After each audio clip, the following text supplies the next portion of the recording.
balik lagi di channel gua, Setia Hadi Kunto. Hari ini gua mau lihat kegiatan dari HDCI Bandung yang bikin warung sedekah. Kita lihat visualnya.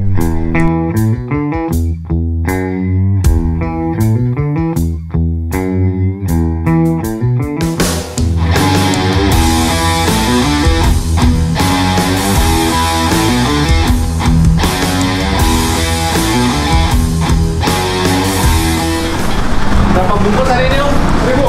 1000? Ya. Oh, 1000 bungkus bro. Jadi karena hari ini spesial hari Jumat, jadi kalau Spesial hari 500. ya? Kalau kemarin 500. Jadi setiap hari kemarin 500 bro. Ini kan hari Jumat spesial 1000. Spesial 1000. Jadi Jumat berkah ya Om ya? Insyaallah.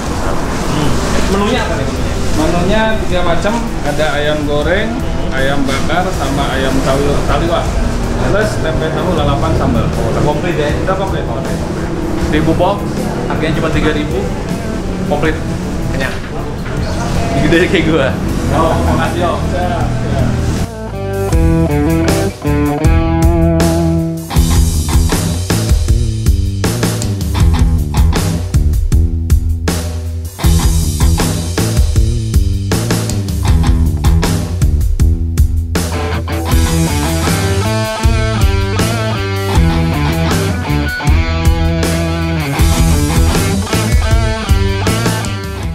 Nah, gue udah bareng dengan Ketua HDCI Bandung. Assalamualaikum.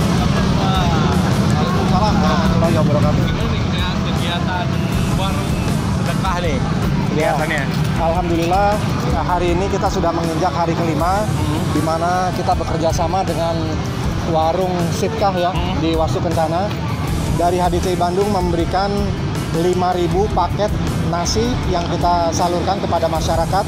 Mudah-mudahan apa yang kita laksanakan ini memberikan kontribusi terhadap masyarakat di saat ekonomi sedang lagi kurang baik. Jadi dengan warung sedekah ini masyarakat terbantu ya Pak Ketua ya?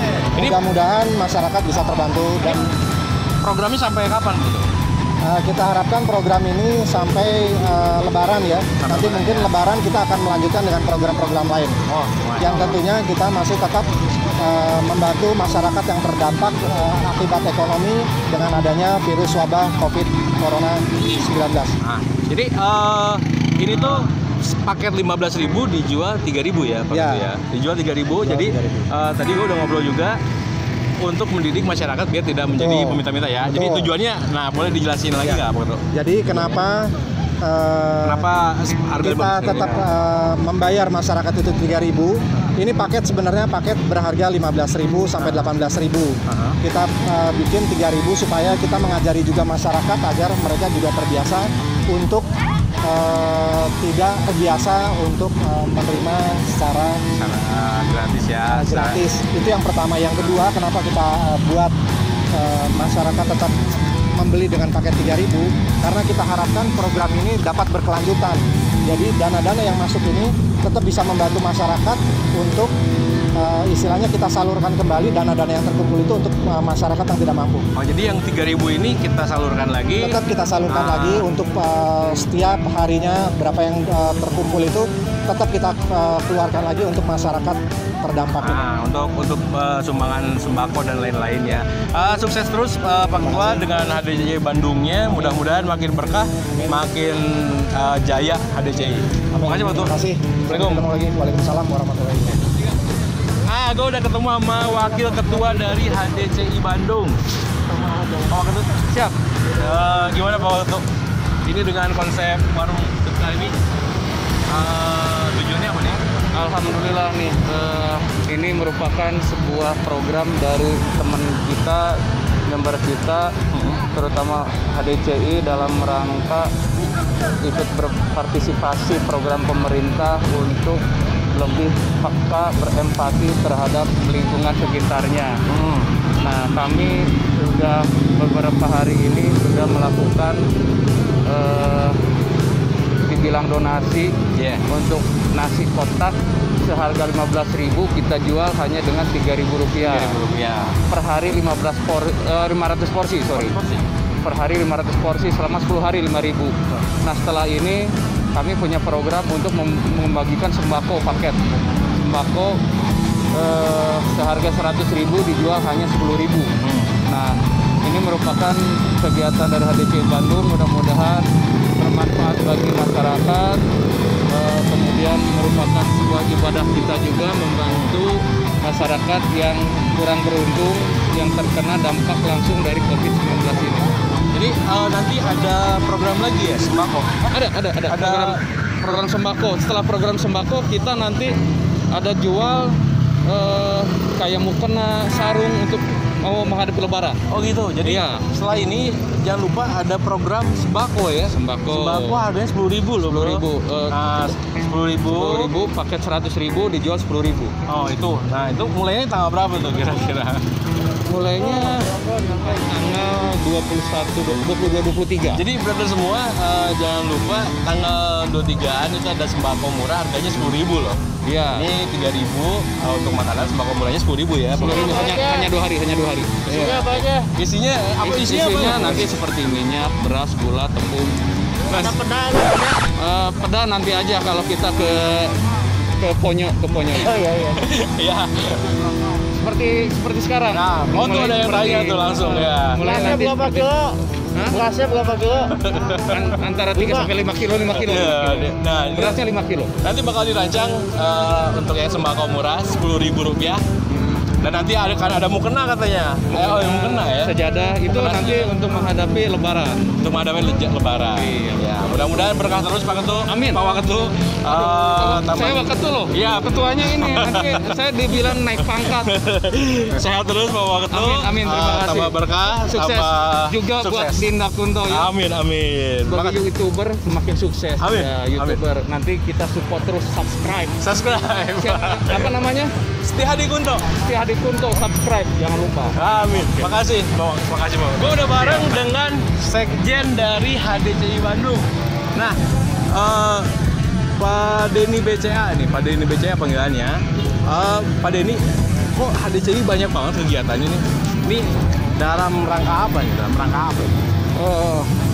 Yang pertama, alhamdulillah ini berkat kepedulian dari rekan-rekan dalam rangka ulang tahun HDCI yang ke-30 dan kebetulan juga di bulan puasa ini banyak sekali masyarakat yang masih kekurangan, yang mereka perlu bantuan. Kita himbau kepada teman-teman anggota dan mereka merespon dengan baik, mengumpulkan sejumlah dana untuk berpartisipasi dalam meringankan beban dari masyarakat, terutama masyarakat Bandung. Alhamdulillah, mohon maaf ini bukan untuk ria, tapi kita berusaha untuk berbagi, Betul. merasakan sama-sama gimana dalam wabah corona ini. Nah, Pak Denny, ini berarti kan awalnya dari kegiatan ulang tahun ke-30 HDCI ya? Ya. Nah, dibikinlah acara-acara yang mungkin bisa ngebantu masyarakat. Selain ini, apa ada agenda kegiatan yang lainnya nggak? Ada banyak. Jadi kita selain ini grup besar HDCI juga kita ada di grup-grup kecil. Nah, ini mereka sudah lama sekali mengadakan kegiatan-kegiatan sosial seperti contohnya misalnya pada waktu awal adanya wabah ini kita bagi-bagi masker sebanyak 5.000 buah. Oh, masker 5.000 buah. Ya, lalu kita juga menyumbang APD dan alat-alat hand sanitizer kepada rumah sakit yang memang ditunjuk oleh pemerintah untuk pincas dalam penanganan wabah ini. Lalu juga di Cimahi kita juga punya satu kelompok teman-teman yang mereka tiap minggu menyumbang secara rutin kepada penyandang tunanetra, yang mana mereka biasanya kegiatannya itu adalah mijit. Nah, sekarang dengan adanya wabah corona ini mereka tidak bisa beraktivitas dan tidak bisa menghasilkan uang, sehingga kita bantu dalam bentuk sembako oleh teman-teman dari Heaven Angel dari HDCI Cimahi yang ada di Cimahi, anggota yang ada. Juga kemarin ini ada juga dari Bandung Selatan. Bandung Selatan juga sama dalam rangka partisipasi dalam menanggulangi masalah sosial ini. Mereka juga ikut dalam kegiatan-kegiatan sosial di Bandung Selatan. Oke. Oh, jadi kegiatannya banyak banget ya di pasca COVID corona ini ya. Selain ini apa salah satu anggota yang melakukannya dan kita ada ADCI Bandung support ya. Nah, kedepannya mungkin belum ada rencana lagi apa? Insya Allah ini selalu ada karena kita juga anggota kita alhamdulillah kebetulan sangat peduli terhadap lingkungan yang ada di sekitar kita. Iya. Terima kasih teman-teman juga anggota yang telah berpartisipasi. Tetap semangat dan kita harus tetap sehat. Ya, sukses terus Pak Denny. Terima kasih banyak. Terima kasih. Tahu nih obrolan di pinggir jalan trotoar. Ada Om Oje, ada Dendi Notebook, ada Direktur BNI Di Mulyadi, ada Ketua DCI, ada gini, ada Om Oli, ada Om Darmo. Oke, jadi kita ngebahas tentang apa? Tentang sembako tadi. ADCI Bandung menyiapkan 1000 sembako tanggal 22 dan 23. Jangan lupa ya. Gue mau tanya, kenapa Haji tahu isinya semua? Karena Ada saya, kornet, ada... koordinatornya saya kan. Oh Bapak koordinatornya? Iya. Tabungan habis. Dikerut. Siapa jadi tabungan? Baju wingday belum habis. Tabungan habis. Uang kas ADCI pokoknya dikerut buat sembako. Oh iya, jadi ini loyal banget sama DCI. Habis. Sampai Isinya ya. beras 5 kilo, terigu 1 kilo, minyak 1 liter, Indomie 10 biji, Indomie 10 biji, kornet 1. kornet 1. Jangan lupa ya. Bukan batu ya, bukan batu. dong. Bukan batu, bikin malu. Bikin malu dong. Jadi sembakonya banyak banget. Koordinatornya Haji Dendi Stefani. Oh iya dong. Orang paling dermawan di apa? Di Sentero Jagat Raya. Oh iya dong, pastinya dong. Di belakang, di sebelah gua ada Bebep Poldi, artis kita yang paling ganteng. Beb, buka dong maskernya, Beb. Nah, ini orang paling ganteng di HDCI ini. Ganteng punya duit. Duit habis. Masalah duit sekarang lagi corona. Oh. Tapi kalau misalkan Anda mau beli apa, nomor saya. Oh iya. Jadi Om Odi ini pengusaha pengadaan dan juragan diamond. Ji, ini diamondnya Ji. Saya udah beli 5 sama beliau. Buat istri 4, saya 1. Nah, jadi yang pengadaan nih, Dik, temen gue baik di distrik. Buat logistik. Hadori. Hubungi Om Oli. Nanti gue kasih linknya di bawah. Ada Cino aing katanya. Ganti atau enggak Ji. Jadi gue Haji. Ji, gue Haji baru bikin rumah baru. Ibu, lebih ibu, cium lah. Yuk, Gareng, foto. Gareng foto. Gareng foto dulu. Mau foto Gareng. Panglima. Nah, Foto dulu, Gareng. tadi tuh panjang banget karena sekarang pembagiannya 1000, sisa dikit lagi. Dan gua mau siap Om.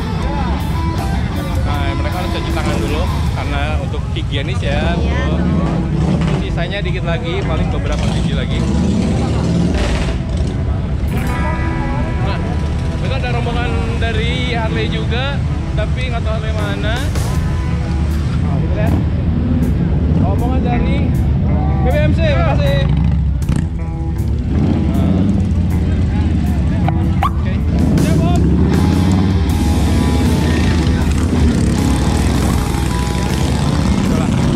Ini dari grup Gareng.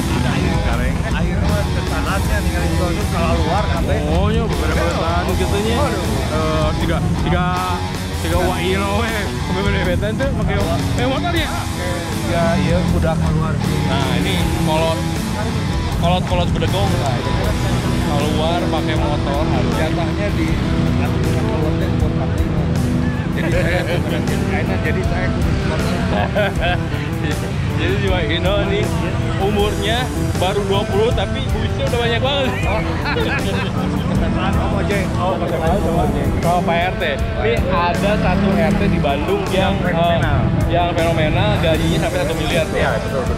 Karena saya membawahi 7.000 kakak. 7.000 kakak, bro. Satu kakak aja. Bohong, saya warganya bohong. Nah, ini motornya paling bagus. Rodkin Softail CVO. Motor siapa?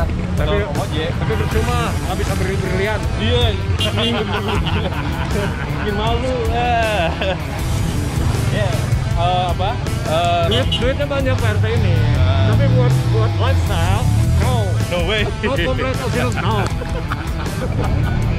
Nah, ini Om Ino yang paling muda di antara kita sebelumnya ADCI. Nah, ini Om Odi yang paling ganteng tadi di acara. Itu lihat tuh, itu manyun terus itu. Guys, percaya nggak ini papa saya. Papa saya. Tapi gantengan anak hati belum apa ya? Ini papa saya. Ya kan? Jadi apa? Kesempatan untuk yang umur 40 main sekarang. Oh iya. Karena besok yang goreng-goreng hanya 45. Woi, saya 45, saya 40. Ini keren banget, ini keren. Ini siapa? Ini siapa ini? Oke, masuk. Nah, ini nih. Ini motornya Om Odi. Mantap. Woi, itu udah habis ternyata. Udah habis untuk makanannya. Mohon maaf, udah habis, brother. Maaf ya. Mudah-mudahan dapat berkahnya.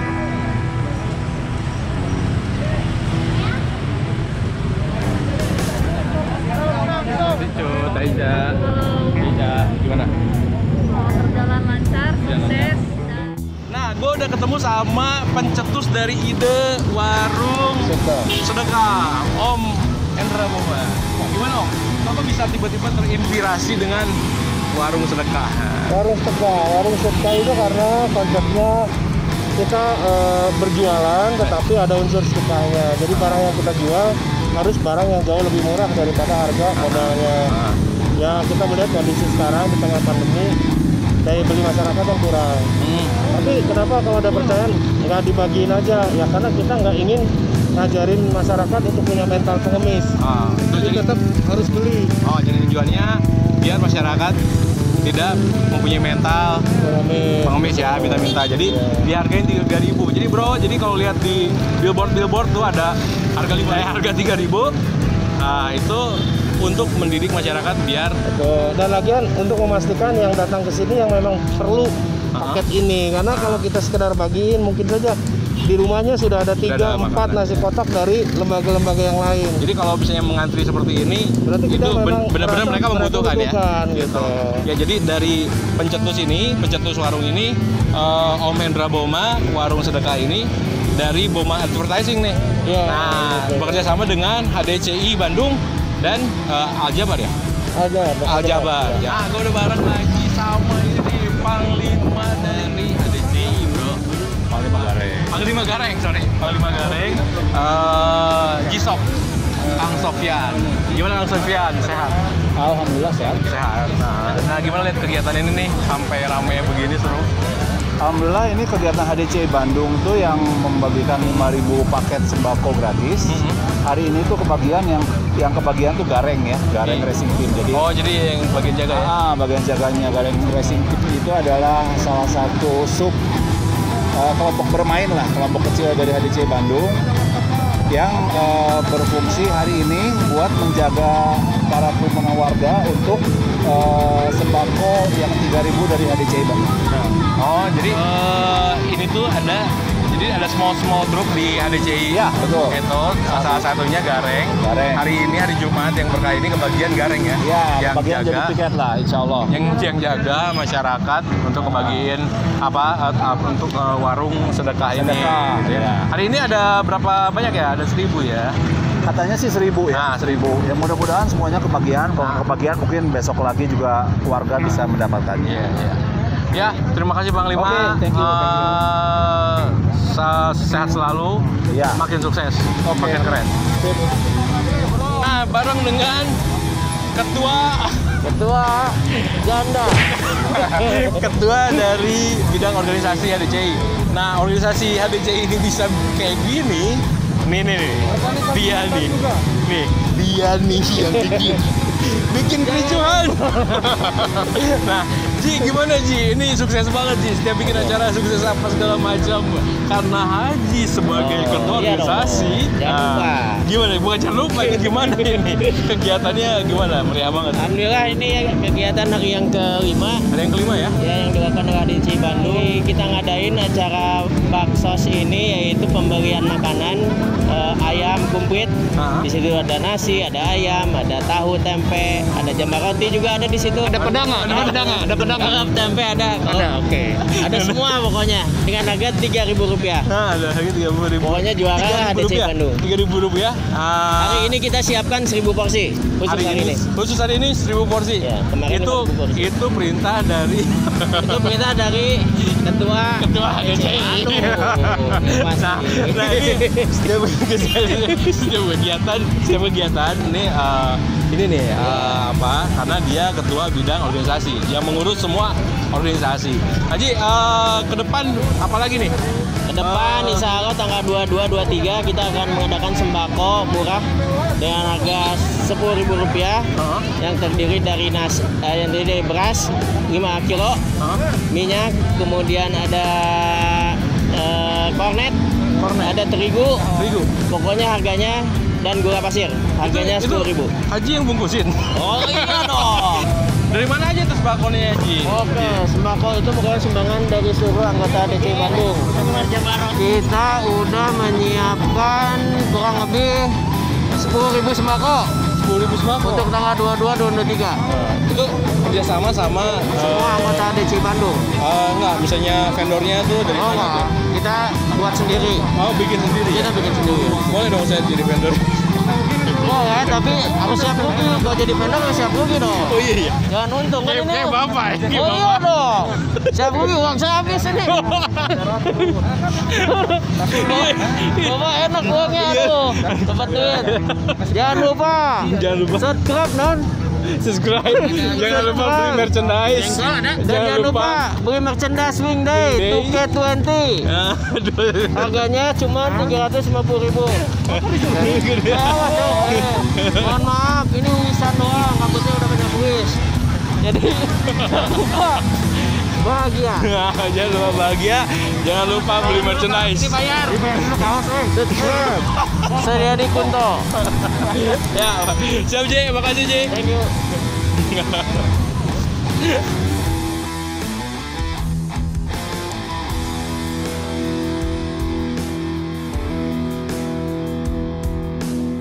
Alhamdulillah hari ini gue udah beres ngikutin kegiatan dari HDCI Bandung. Mudah-mudahan video yang kita buat bermanfaat. Jangan lupa klik like, subscribe, dan komen. Gue pamit undur.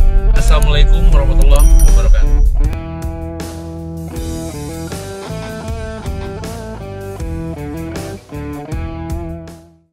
Kalau ingin melihat karomah ataupun kebesaran beliau, tunggu saja nanti pada saat saya telah wafat.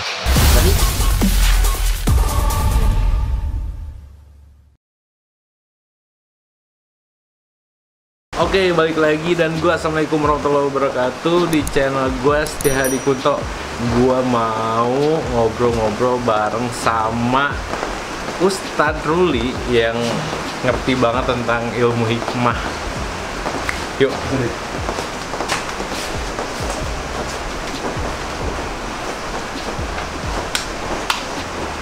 Mudah-mudahan orangnya ada, bro.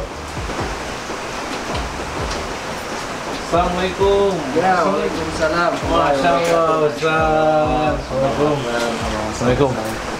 Kita udah ketemu nih sama Ustaz dulu ya. Alhamdulillah. Mari masuk. Mau kemana nih? Di mana nih? Saya tadi lagi di jalan buka puasa. Sebenarnya saya lewat sini ya. Jadi saya pernah. Masya Allah. Boleh. Sekalian saya pengen ngobrol-ngobrol. Boleh. Udah dari mana aja nih? Ini tadi saya dari rumahnya Om Dendi. Oh, Om Dendi terus ya selewat sini. Boleh. Jadi saya mau ikut sholat. Oh boleh. Udah buka dulu belum? Tadi baru buka sama apa? Aqua. Boleh ikut sholat? Boleh. Kalau gitu boleh duduk dulu sebentar, saya liatin dulu supaya. Oke. Siapin dulu ininya, bentar ya. Siap, Ustaz. Nah bro, ini Ustaz masih muda, tapi keilmuannya edan. Ini koleksinya juga luar biasa. Dia senang motor gede, udah sama apa tuh mainan ya. Hei, kameramen. Diecast. Oh, ini kameranya ke gue enggak, kameramen. Kalian kehebatan dari Ustadz Ruli Kostema. Ayo, Kang. Waduh. Makasih Ustadz, jazakallah khairan katsira. Mari. Ayo, yuk. Oh, mohon maaf nih, Kameramen yang bener dong. Sambil. Gila. Lihat nih, koleksinya bro. Dari sini udah koleksinya udah keren. Kita mau ambil wudhu dulu atau tadi udah? Saya tapi saya nggak bawa sarung. Tadi saya ada bawa sarung, udah disediain sarung. Ini rumahnya enak banget kan? Ini berantakan apa aja nih. Gitu. Saya mau wudhu dulu lah. Wudhu dulu ya, Ya, saya boleh, pakai boleh. sarung dulu. Boleh. Oke. Saya buka dulu. Nah, Nah apa bos? Topi. Gak wudhu. Gue belum wudhu. Lupa gue. Ya, bentar ya. Nah, gue udah Masa, wudhu bos, nih. sekarang lu, bos? Nah, ini menunjukkan gue nggak botak. Gue pakai topi mulu. Nih, ini udah keren belum gue? Malu gue sama Ustad. Wih, keren. Gue mau sholat dulu ya. Lu jangan ganggu kameramen. Diem di situ.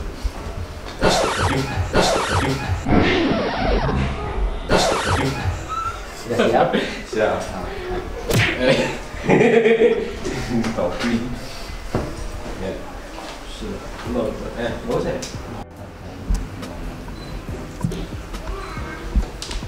Allahu Akbar.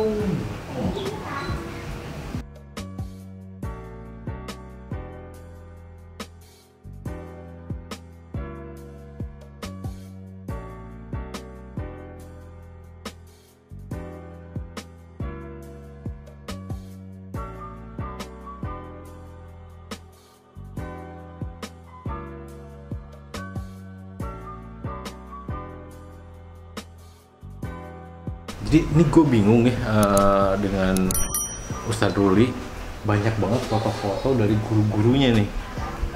Ya, ini para ulama yang ada. Ini kecintaan saya karena Allah Ta'ala. Jadi ini kalau bagi saya punya historis. Termasuk guru saya dari awal sampai sekarang, dari yang sudah meninggal dan masih beliau masih ada. Alhamdulillah ini saya buat pampang di sini tuh supaya rekan-rekan bagi apa ya, biar tahu di sini historisnya seperti apa. Historis seperti sanadnya itu kan sama kecintaan Ustadz. Iya, terkadang kan ada orang ini berguru, gurunya yang mana sih? Bener nggak gurunya ini yang mana? Terus dari mana hadisnya? Dari mana sanadnya, turunan-turunannya? Nah, saya di sini alhamdulillah izin Allah apa namanya ini foto. Nah, ini yang gue bingung ada orang ini nih. Ini saya kenal nih. Ya. Gue kenal nih ini nih. Ini kameramen nih. Lihat deh. Betul, beliau adalah Kiai Haji Sultan dan ini ayahandanya. Oh ini Bapak Haji Toha ya? Ya betul sekali.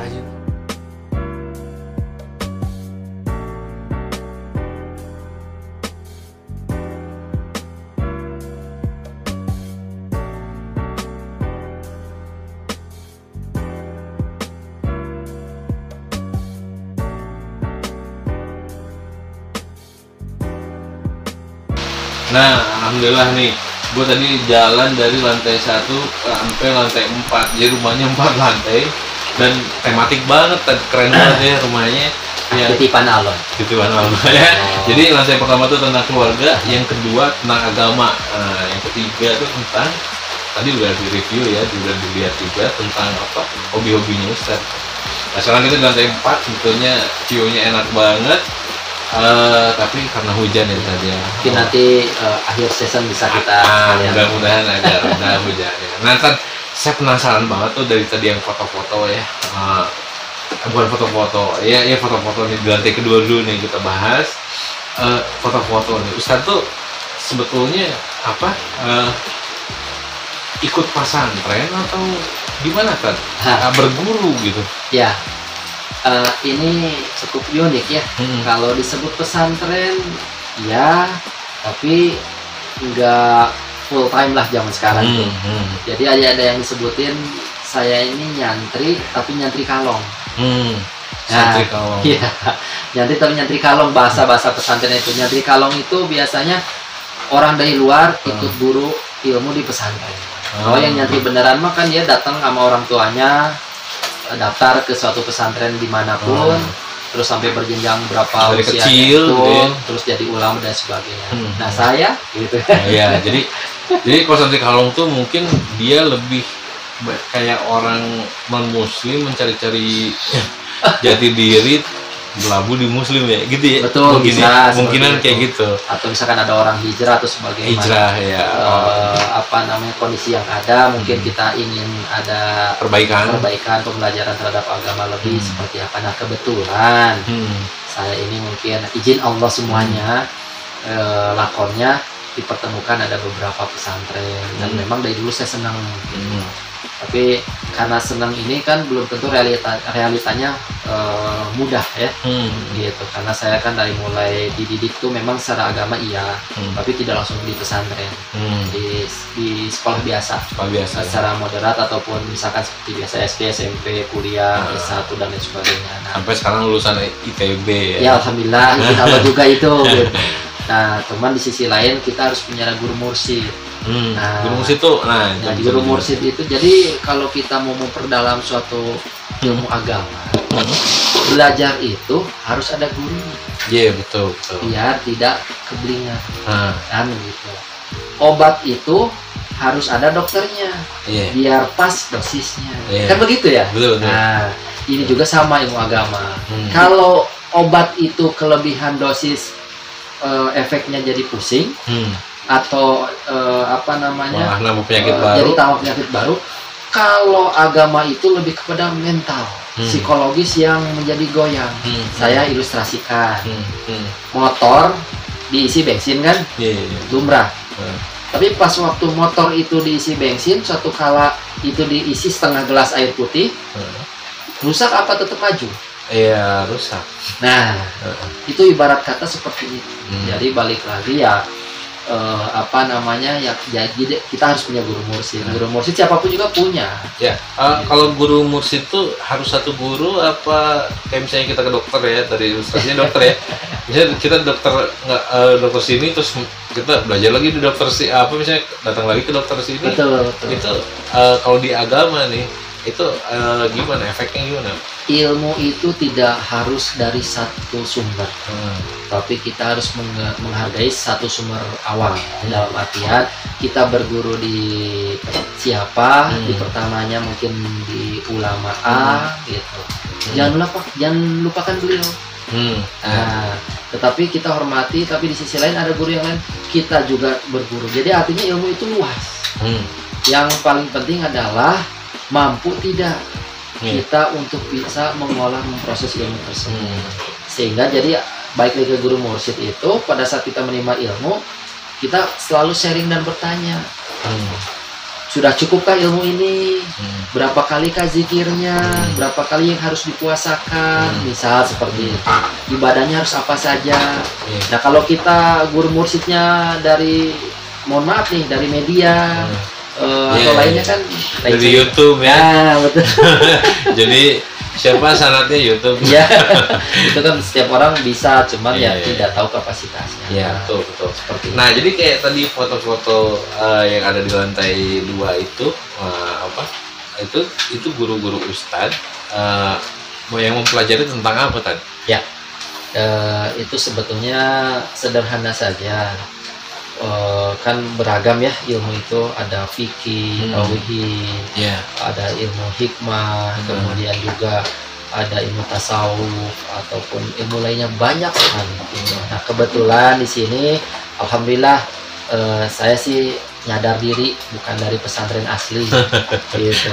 Jadi ya ilmu yang ringan-ringan tapi membawa berkah. Intinya kita harus cari ilmu yang husnul khotimah. Kalau pertanyaan tadi saya jawab ya, tadi tuh alhamdulillah saya ambil kegiatan-kegiatan atau di pesantren itu yang bersifat hikmah ya. Nah ini menarik banget ya. Kalau mungkin fikih terus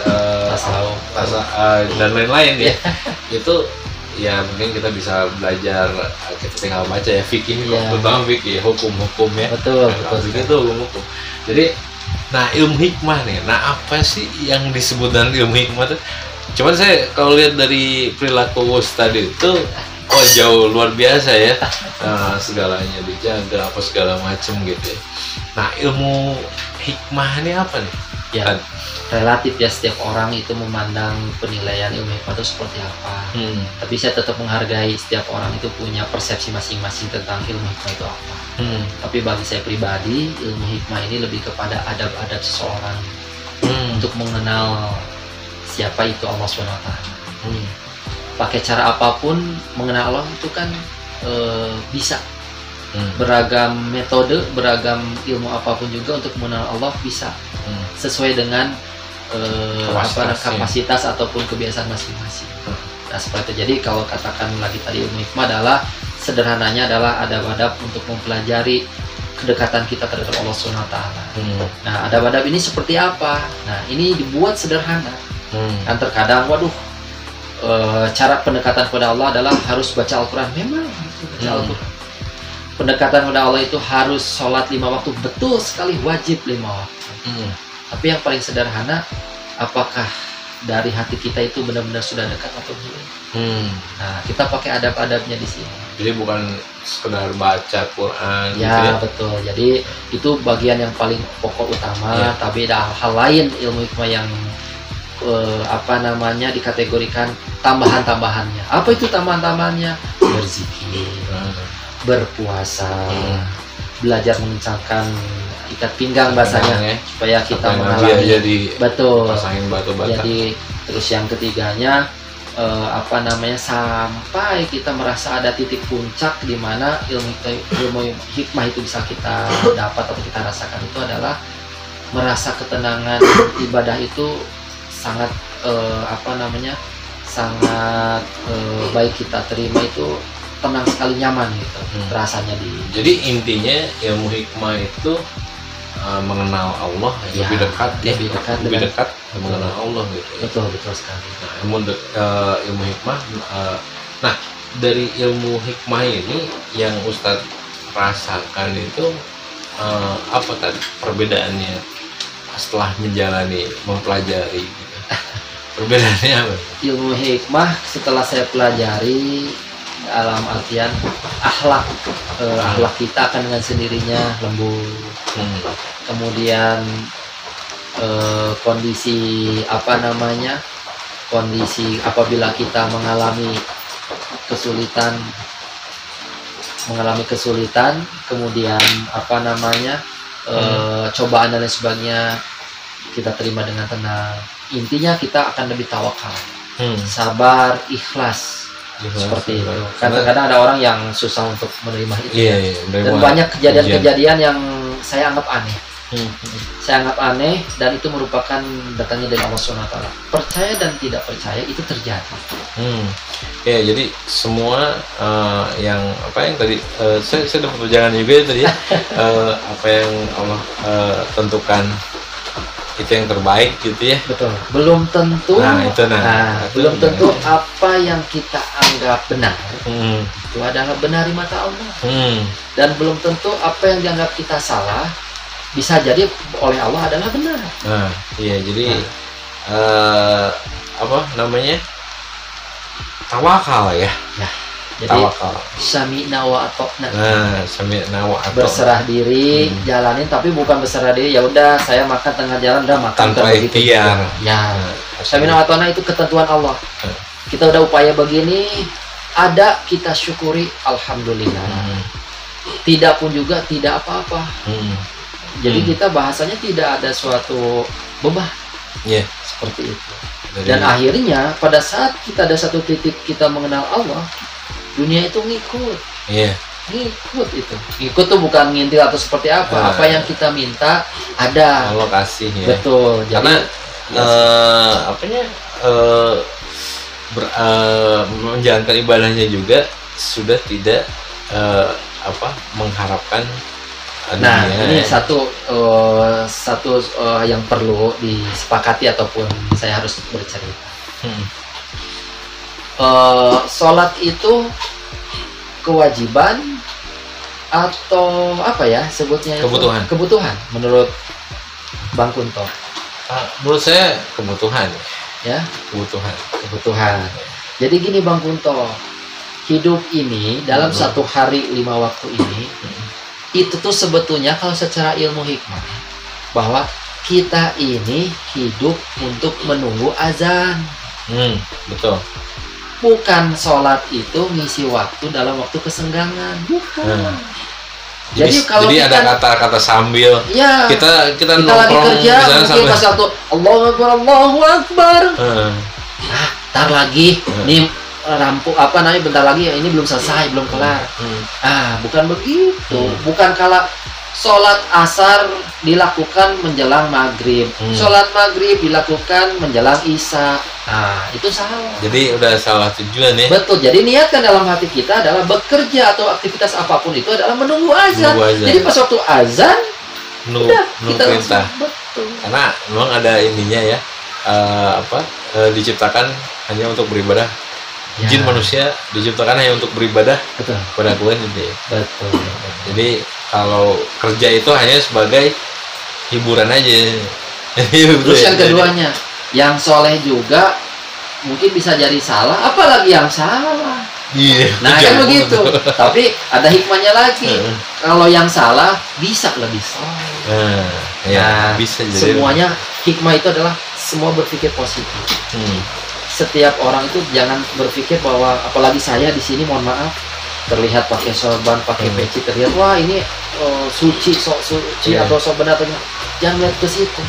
Tapi lebih kepada setiap kesalahan apapun limpahkan kepada diri kita biar kita bisa introspeksi. Kalau ke orang lain tetap harus berbaik sangka. Jadi Ustadz Ruli ini temen gue temen hobi di motor gede gitu setelannya itu nggak kayak gini sebetulnya. Dia lebih keren, lebih maco banget dan setelannya keren lah, jauh sama gua karena gua badannya kurang. Tapi masa naik motor harus pakai sarung? Iya jadi keluar gitu ya. aurat. Nah Ustaz, untuk ilmu hikmah nih ya, jadi masih banyak orang yang belum paham nih. Jadi intinya kan sebetulnya ilmu hikmah secara mudahnya itu mengenal Allah. Betul. Mengenal Allah. Nah, untuk prakteknya nih tadi, prakteknya tuh gimana sih sampai kita mau belajar ilmu hikmah? Ciri ataupun kondisi kita siap untuk dalam arti ridho lillahi ta'ala memperdalam ilmu hikmah. Ilmu hikmah itu bukan ilmu apa-apa yang aneh gitu ya. Ini harus digaris bawahi nih. Jangan anti kebal atau apa enggak. Semuanya tidak ada yang keluar dari ketentuan Allah. Nggak ada itu. Ilmu hikmah itu hanya menjalankan apa yang menjadikan syariatnya. Tawakal yang tadi kata Bang Kunto bilang. Apa maksudnya tuh? Puasa jalani. Zikir setiap 5 waktu jalani. Intinya ilmu hikmah itu adalah ikhlas dulu. Tadi kiat-kiatnya kayak gimana sih ilmu hikmah itu? Pertama harus ikhlas. Ya. Semakin ikhlas kepada Allah, ikhlas di sini kita ikhlas untuk bangun malam. Sholat malam kita ikhlas untuk setelah sholat subuh nggak tidur lagi sampai waktunya isyraq. Itu kan berat tuh. Habis subuh kan paling enak-enaknya tuh pakai selimut langsung tidur. Apalagi bagi orang munafik. Makanya sama Allah diberi keringanan, cukup 2 aja sholat subuh itu. Kalau dikasih 4, apalagi kasih 4, 2 juga banyak ketinggalan kan begitu. Apalagi 4 tuh pusing. Jadi seperti itulah. Nah, jadi ya ilmu hikmah tuh ya masih banyak perdebatan karena sekarang tuh banyak bermunculan masalah segala dibid'ahin tadi. Ya. Misalnya contoh apa ya? Zikir misalnya. Ya, Ya ini mau klarifikasi aja. Maksudnya ya kalau salah mohon dibenarkan ya di komen aja.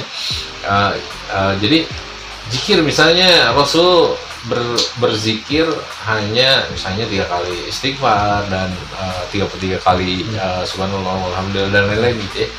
Nah, kalau kita kan ya ilmu hikmah itu yang saya juga pernah lakuin, maksudnya ya saya juga sampai detik ini saya lakuin, misalnya salawat kita coba deh sehari 100 gitu misalnya. Ya itu boleh nggak sih? Ya, jadi pada prinsipnya kalau dikatakan bid'ah dan lain sebagainya itu berbagai pendapat kita hargai. Tetap kita tidak ada penolakan apapun. Yang jelas niat kita ibadah. Yang tadi katakan 100 kali dan lain sebagainya boleh. Siapa bilang tidak? Ibarat kata saya, nah ini baik lagi ke ilmu hikmah nih. Bang Kunto makan bubur. Kalau saya kasih buburnya saja, enak atau enggak? Iya, enggak enak. Gak enak ya. Ada. Saya kasih kerupuk, saya kasih kacang, saya kasih kecap, gimana rasanya? Wah, itu enak banget. Ya. Ini ilmu sederhana ya, sederhana. Semua orang mungkin seperti itu. Kecuali kalau orang yang sakit baru kasih bubur aja, enak kan seperti itu. Nah, ilmu hikmah itu juga seperti itu. Jadi, kalau para ulama yang lain pun juga pernah menyampaikan, kalau kondisinya kita dibid'ahkan, tapi ini mohon maaf nih, bagi yang mungkin tidak sepaham atau apapun, ya nggak sepaham jangan menjudge, karena kita sharing aja ini mah, gitu. Dalam artian, kalau memang disebut biar dan sebagainya, sekarang zaman dulu Rasulullah kan kalau ke masjid nggak ada motor. Iya. Kenapa ya motor? Ya. Maaf. Ya. Dulu mungkin paling banter pakai onta. Nanti sekarang harus pakai onta dong. Kenapa harus pakai motor? Seperti itu aja sederhana. Nah, baik lagi kalau ke ilmu hikmah adalah kepada ketenangan hati. Kita enaknya seperti apa? Enaknya saya kalau apa namanya supaya ibadah itu kurang makan atau dengan berpuasa, jalanin itu. Artinya ilmu hikmah itu lakukan apa yang dianggap engkau baik dalam beribadah dan menunjang, itu yang lebih baik. Ya, jadi nyaman ke hati ya tadi. Misalnya terbiasa kita, aduh saya lebih nyaman istighfarnya setiap hari 1000 kali. Ya, gimana itu nyaman ya? Yang perlu diurusin itu yaitu yang nggak pernah sholat 5 waktu. Nah, itu aja yang diurusin. Yang kalau biasa puasa terus ngedebatin, wah saya puasa wiridnya hanya 33, kenapa ada 1000 sampai 5000 nggak ada dari sananya? Nggak apa-apa daripada kita bikin maksiat di luar. Kan begitu kan? Iya betul.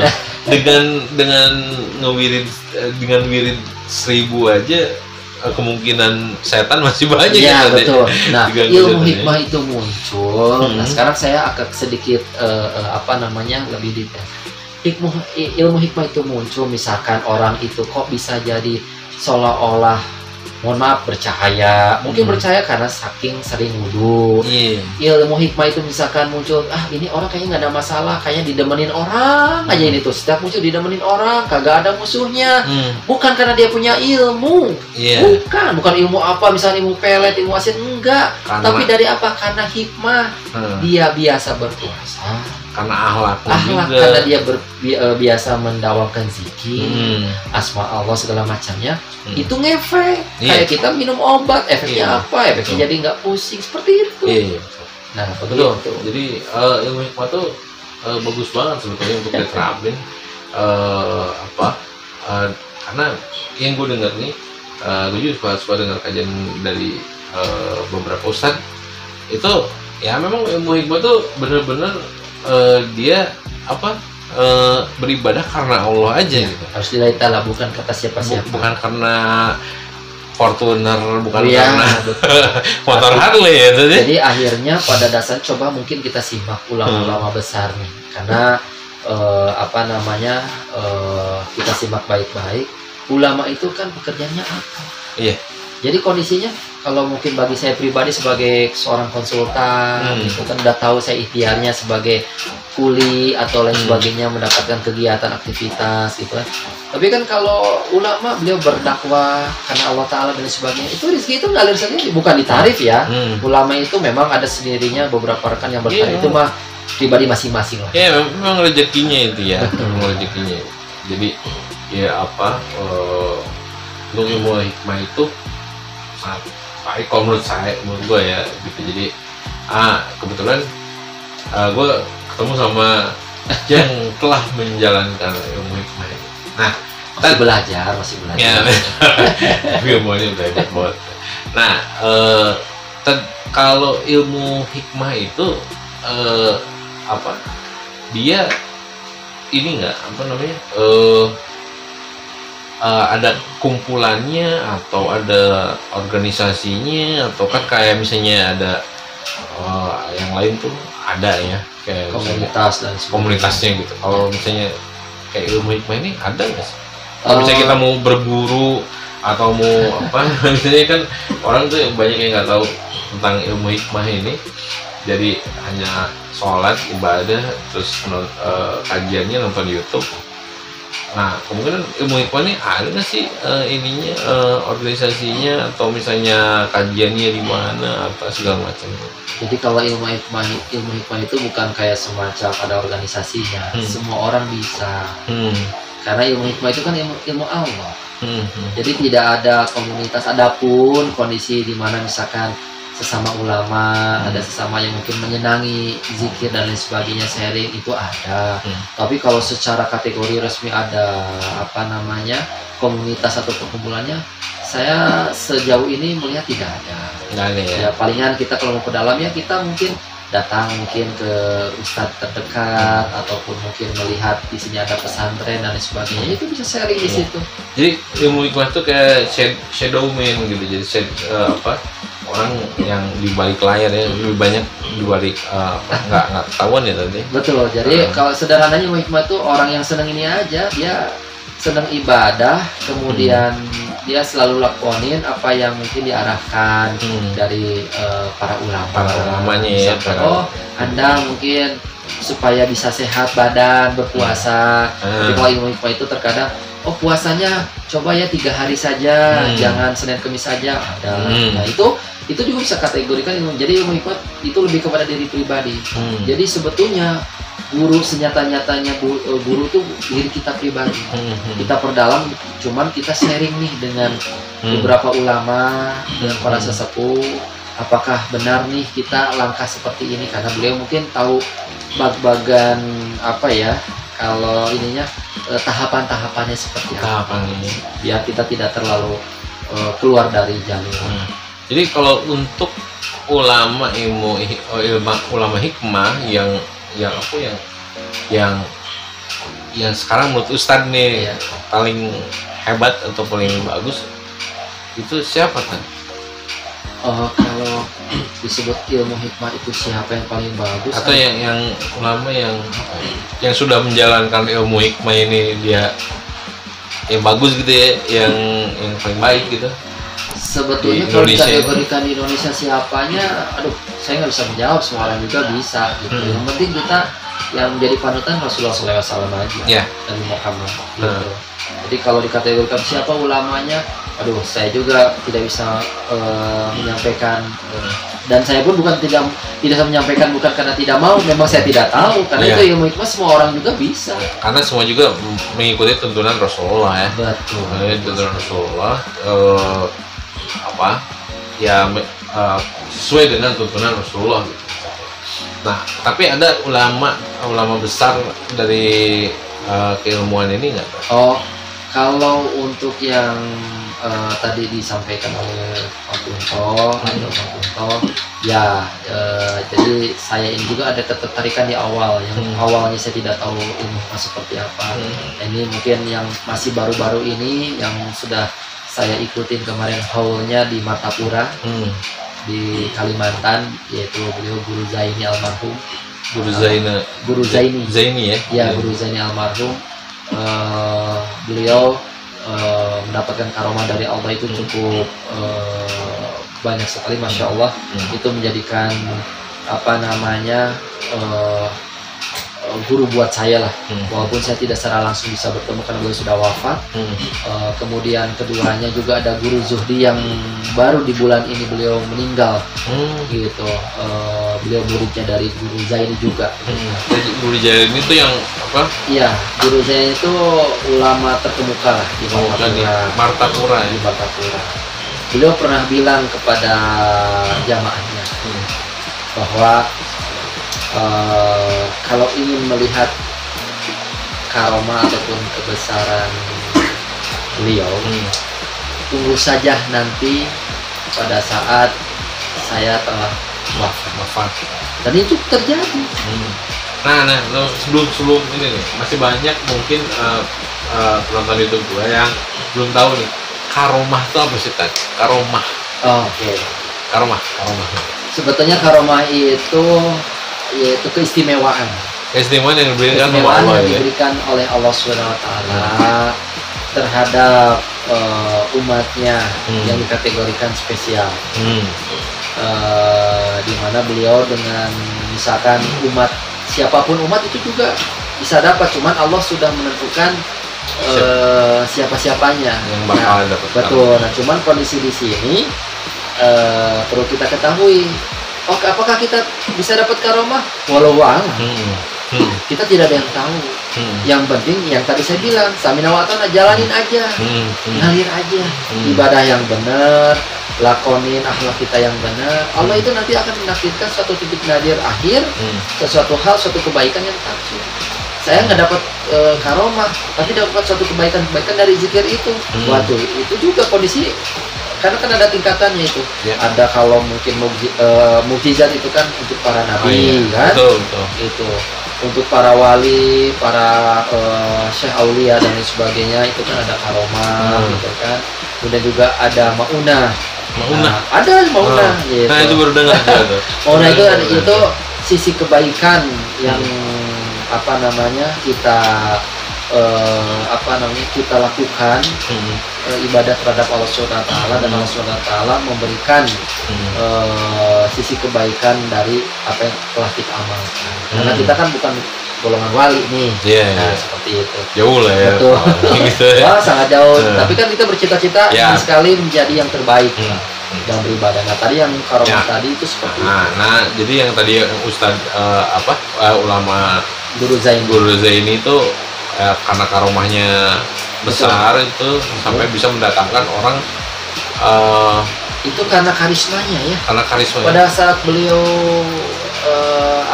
belum wafat atau masih hidup di dunia, orang tuh tidak ada yang bukan tidak ada yang mau tahu.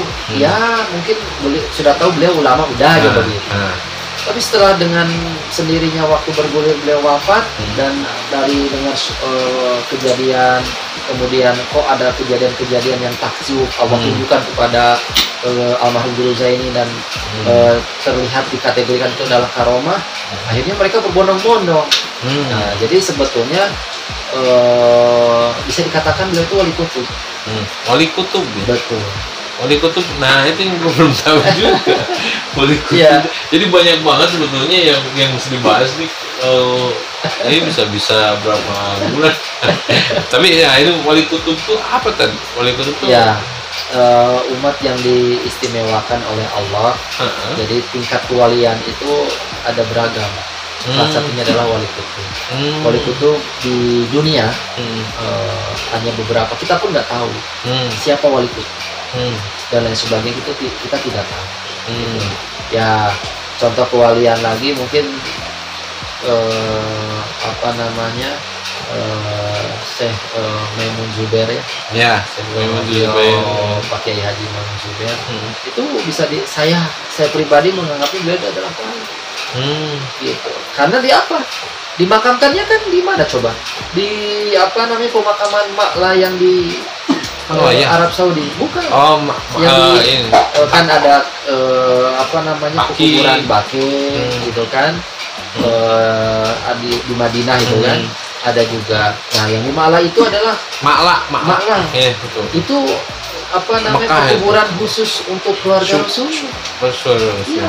Jadi siapa itu benar-benar di dalam keterangan menyebutkan siapa yang meninggal dan diwafatkan di pekuburan malam itu benar-benar udah masuk Sudah jaminan ya. jaminan surga dan syahid. Iya. Gitu. Iya, Itu iya. percaya atau nggak percaya ya begitu adanya. Iya, iya. Dan ini Kiai Haji Maimun Zubair pada waktu beliau sedang hidupnya mungkin tidak ada yang ngeh. Iya, nggak ada yang Ya, tapi setelah meninggal semua pada terkaget dan semua dilihat dari Google semuanya di YouTube seperti apa kiprah di beliau di apa mengembangkan agama seperti apa gitu. Ya. Nah, untuk tentang ilmu hikmah ini bakal panjang banget sebetulnya untuk membahas ya tadi ya. Nah, untuk di sisa 3 hari Ramadan nih, bentar lagi 3 hari lagi nih Ramadan, dan kita akan merayakan apa Idul Fitri. Nah, apa yang menurut Ustadz apa yang mesti kita lakukan sebagai umat Islam apa dalam kondisi yang sekarang ini nih COVID Corona nih. 1 malam lagi nih ya untuk malam untuk kita meraih Lailatul Qadar ya, malam 29. Mudah-mudahan kita dapat tuh. Nah, pesan-pesan Ustadz buat teman-teman nih, apa nih yang bisa disampaikan gitu untuk buat teman-teman bisa menggunakan 3 hari terakhir ini nih. Baik. Kita sama-sama lah ya. Sama-sama saya juga belajar, kemudian juga rekan-rekan semua juga sama-sama sharing lah bahasanya. 3 hari ini kita manfaatkan dalam hal kebaikan. Kemudian yang terpenting adalah ini kan kita tidak tahu selama 10 hari ini atau 7 hari ke belakang yang sudah kita lewati Lailatul Qadar kan kita tidak tahu di mana letaknya, pada saat kapan dan sebagainya. Kita hanya berserah diri semoga selama 10 hari ini kita masuk terhadap umat yang bisa meraih Lailatul Qadar. Nah, yang penting kita baik sangka saja. Yang terpenting di sini adalah Lailatul Qadar ataupun keberkahan selama 10 hari ini bagaimana sih yang kita rasakan, ataupun misalkan kondisinya benar-benar kita sudah meraihnya. Kuncinya adalah apabila kita setelah melewati Ramadan ini terjadi suatu perubahan hidup, bukan maksudnya itu menjadi kaya, bukan itu. Bukan duniawi ya. Bukan itu dulu, tapi ke diri pribadi kita. Ada suatu ketenangan hati dalam beribadah, ketawakalan yang semakin tinggi dalam intensitas kita dalam beribadah. Kemudian ada perubahan sikap dan akhlak.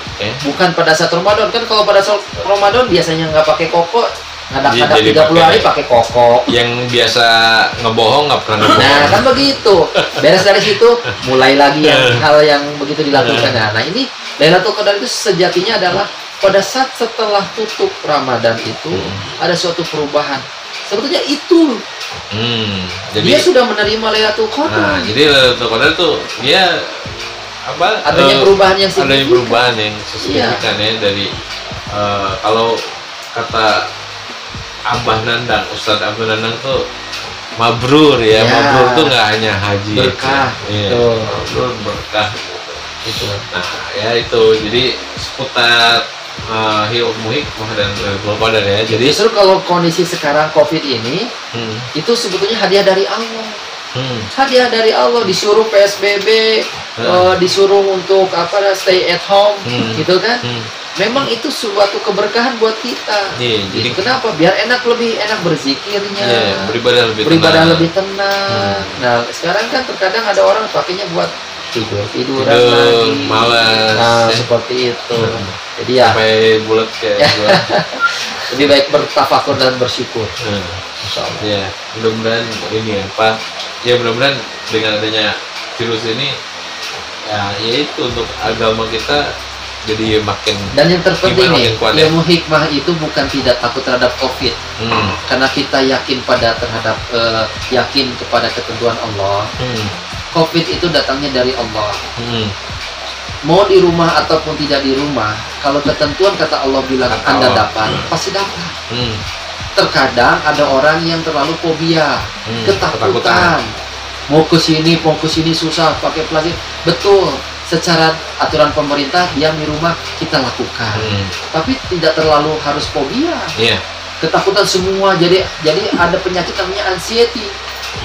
Anxiety itu adalah fobia berlebihan kita terhadap suatu hal atau suatu penyakit. Nah, itu artinya kalau secara ilmu hikmah itu kondisinya bukan tidak takut, ya kita jalani. Bukan kita jalani itu artinya kita ya udah keluar aja, nggak begitu juga. Tapi kita meyakini. Walaupun keluar ikuti protokol aja. Jadi kalau yang meyakini ilmu hikmah ini ada dua nih. Tidak dapat berarti itu udah izin Allah. Kita dilindungi. Jadi nggak perlu obat kita, karena kita sering berpuasa, sering berzikir, kita juga berserah pada Allah. Di samping itu kita ikhtiar, pakai sanitizer, masker itu dilakukan. Yang keduanya, sekalipun kita dapat, tidak akan pernah kita merasa kesusahan. Yakin itu, karena secara ilmu hikmah kita samina wa ta'ala juga. Jalanin, pas waktu dapat tidak akan pernah merasakan wah sakit atau bagaimana, karena Allah akan. Jadi gini, sekali lagi, kita cobaan ini bukan untuk kita dihindari, iya. Tapi cobaan itu secara kudrat iradat ada. Misalkan Bang Kunto besok lusa akan celaka, itu kejadian akan celaka, bukan jadi hilang, tapi kecelakaan itu diminimalisir. Melewati jalur itu bahwa jam sekian, hari sekian Bang Kunto akan kecelakaan, tapi karena kita berdoa, meminta dan lain sebagainya, keselamatan dan sebagainya, akhirnya kecelakaan itu lewat, tapi hanya kebentur sedikit. Nah, ini juga sama, COVID juga, udah takdirnya dapat ya dapat. Ini tidak menjadi besar ya. Betul. Masalahnya gitu. Dan kalaupun dapat juga kita tetap yang tadi bilang, alam nasrah laka sadrak wa wada'na anka wizrak. Semuanya dibuat tenang oleh Allah Subhanahu wa taala. Setelah kesusahan ada kemudahan. Ya, gitu. Jadi apapun itu kesulitan atau apa, gitu. Makanya itu yang tadi saya bilang alam nasrah itu membuat hati kita tenang. Jadi di balik kesusahan ada kemudahan. Ya, di balik kesusahan pasti ada kemudahan. Betul. Di kemudian hari. Nah, mungkin ada tambahan Ustadz buat teman-teman kita di YouTube yang mau belajar ilmu hikmah atau yang yang lagi mempelajari agama ini, ada tambahan Ustadz buat teman-teman kita di YouTube nih? Ya, mungkin para kalangan milenial ya sekarang ya. Milenial Gen Y, Gen Z. Ya, ada gen baby boomers gitu kan. Baby boomers. Ada milenial dan sebagainya. Kalau saya saran dan sharing lah, saling mengajak gitu. Karena milenial ini kan tumbuh kembangnya di sampingnya ada handphone. Ya kan? Kalau dulu kan tidak ada handphone, sekarang aja gitu. Saran dari saya pribadi atau yang saya alami pun, tetap kita tak lupa mengingat pada Allah. Apapun itu kita vertikal dulu, baru horizontal. Yakini bahwa segala sesuatunya dari Allah. Jadi bukan segala sesuatunya dari Google, dari handphone. Tapi segala sesuatunya dari Allah. Bukan harus menuntut jadi santri. Bukan menuntut harus jadi sarungan. Harus bersobar, harus berpeci. Bukan. Tapi minimal ada nilai titik hati kita, keimanan terhadap Allah itu tetap ada. Minimal ada hidayah itu pasti ada Allah berikan. Tapi hidayah itu tidak akan pernah ada kalau tidak orang itu mengejar. Jadi hidayah itu tetap harus ada ikhtiar. Artinya apa? Niat. Jadi para milenial sekarang itu kita ingin sukses dan lain sebagainya, memang kita melihatnya secara horizontal. Tapi pada prinsipnya ada Allah dulu, Allah dulu, Allah dulu. Ya, yang dicetuskan Allah dulu, Allah lagi, Allah apa ya? Kalau sekarang tuh Allah dulu, Allah dulu, Allah dulu. Buat generasi milenial, ya harus memperkuat karena dia lebih rentan karena sudah banyak asupan dari teknologi dan lain sebagainya. Jadi kan kalau di handphone bisa dimanfaatkan, di samping mungkin sharing dengan yang lain, kita lihat mungkin di handphone itu Jadi sebetulnya handphone ini juga para ulama juga apalagi dari Habib Umar bin Hafiz menyampaikan bukan lagi terhadap Al-Quran, tapi terhadap handphone. Mendawamkan dan hadisnya itu dalam artian menyampaikan begini, amanahnya itu gunakan handphonemu untuk kemaslahatan dunia dan akhirat diri pribadi dan orang lain. Artinya berarti udah tidak gunakan akal dan lain sebagainya, bukan ke situ lagi, tapi udah bahasanya ada gunakan handphone kan berarti udah kekinian. Kan begitu. Jadi, smartphone for smart people. Jadi gunakan masa handphonenya sepintar, lunya kagak gitu ya. Jadi harus dipergunakan untuk hal-hal yang positif ya, handphone itu gitu. Jadi ya untuk generasi milenial tadi Ustadz udah kasih tahu bahwa ya kita harus jaga iman nih karena untuk generasi yang muda dan milenial ini mungkin lebih rentan ya Ustadz ya, karena lebih banyak godaannya dari kiri ke kanan gitu. Nah mungkin ada lagi Ustadz selain itu untuk generasi milenial atau generasi yang lebih lebih lagi ada? Tetap mengingat Allah. Terus yang keduanya patuh terhadap orang tua. Patuh, nah itu jadi, kunci ya. Kuncinya jadi patuh dalam artian tabarukan terhadap orang tua. Jadi sebelum guru kita itu sebetulnya orang tua. Orang tua dulu ya. Kunci kesuksesan kita adalah orang tua.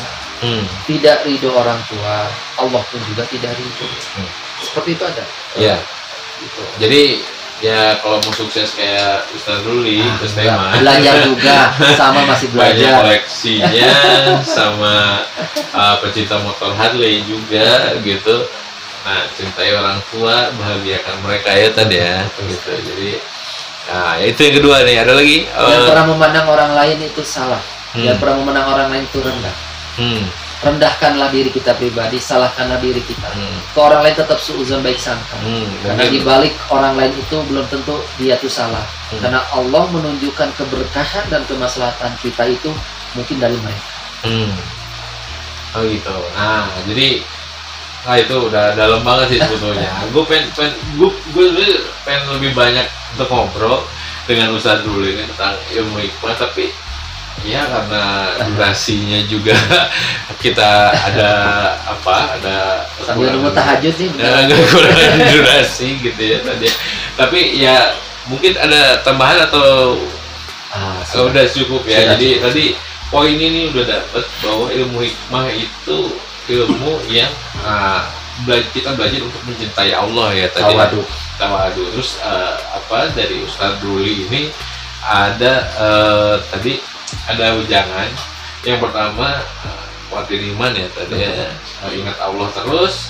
Yang kedua cintai orang tua. Nah lu bakalan sukses, dijamin lu bakalan sukses gitu. Sedekah jangan lupa. Nah sedekah tambahannya sedekah.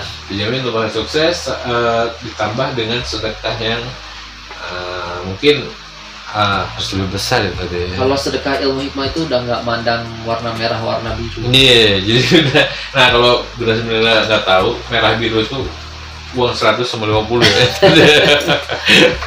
Jadi harus ya itu ada sedekah tuh tambahannya. Karena dia ngeyakini apa yang dia berikan bukan itu dia ngebuang, bukan. Tapi Allah akan ganti berlipat lagi. Allah akan ganti berlipat. Makanya kalau orang-orang yang meyakini hal itu, ilmu hikmah itu, saya yakin dia nggak pernah kekurangan di dunia. Itu aja. Jadi itu tambahannya. Jadi orang tua sedekah, belajar ilmu hikmah itu untuk mengenal Allah, sama tadi ingat Allah terus gitu. Nah, ya mungkin ya itu video dari kita. Nah, gue sebetulnya mau bagi giveaway buat temen-temen di YouTube gue gitu ya. Ada beberapa giveaway. Lu tinggal follow aja Instagram gue. Klik subscribe, like, dan komen. Nanti gue ada giveaway yang keren nih. Salah satu merchandise dari Wingday 2020. Nanti lu follow, nanti pemenangnya bakal gua posting di Instagram gitu kan. Jadi setiap insya Allah setiap habis wawancara ini habis kita sharing ilmu dengan teman-teman yang udah kita ini saya sama tim ini kemungkinan akan memberi giveaway buat para penonton. Karena gitu. giveaway itu kan sedekah juga. Sedekah juga ya. Gitu. Nah, jadi ada giveaway, satu giveaway yaitu satu paket merchandise dari Wingday. Nah, follow Instagram gua, nanti pemenangnya akan ada di situ. Syarat ketentuannya juga ada di situ. Ada di link bio gue gitu. Jadi gitu segitu aja mungkin video dari kita. Mudah-mudahan ada manfaatnya. Jangan lupa klik like, subscribe dan komen di video gua. Wabillahi taufiq wal hidayah. Assalamualaikum warahmatullahi wabarakatuh. Waalaikumsalam warahmatullahi wabarakatuh.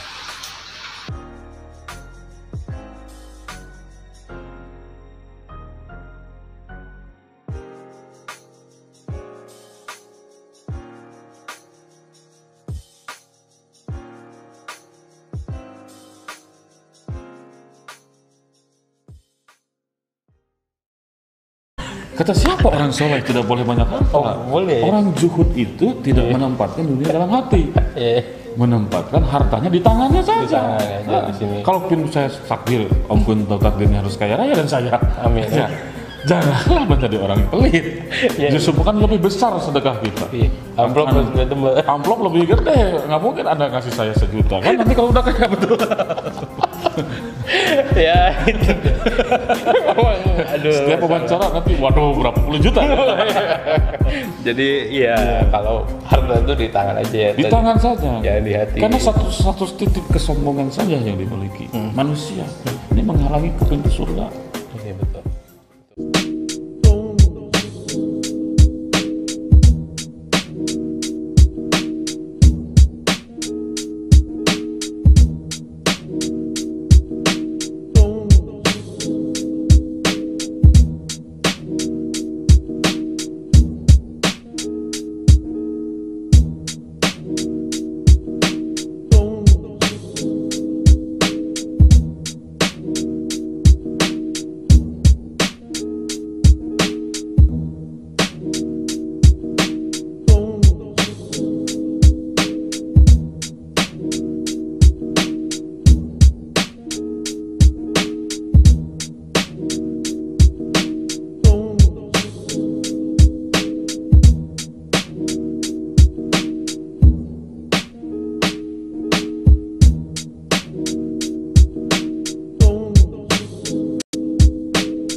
Ketemu lagi di channel gua Setia Hadi Spasi Kunto. Sekarang gua udah bareng dengan Ustadz Sultan, pemilik pesantren Cilember Cimahi.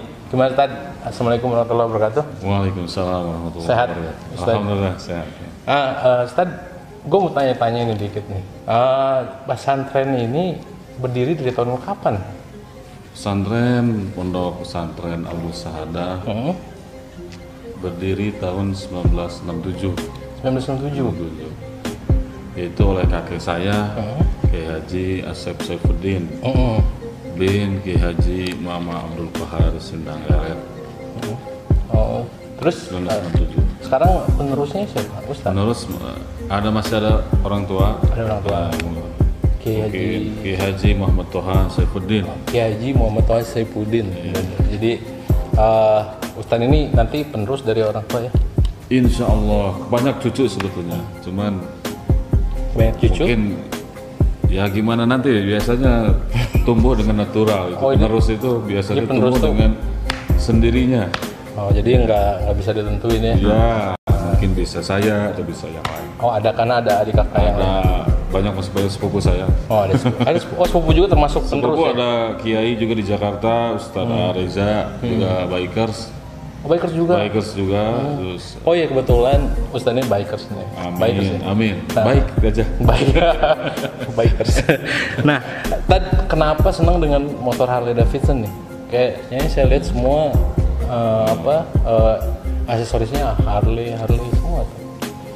Kenapa tadi? Ya, Harley itu mencirikan maco ya. Maco ya? Maco. Mantan apa? Mantan copet. Bukan. Maco ya, maco. Ya gagah saya lihat di luar dulu lagi saya mondok itu kalau lihat di jalan kapan saya bisa naik motor. Oh, itu inspirasinya. Iya, lagi mondok.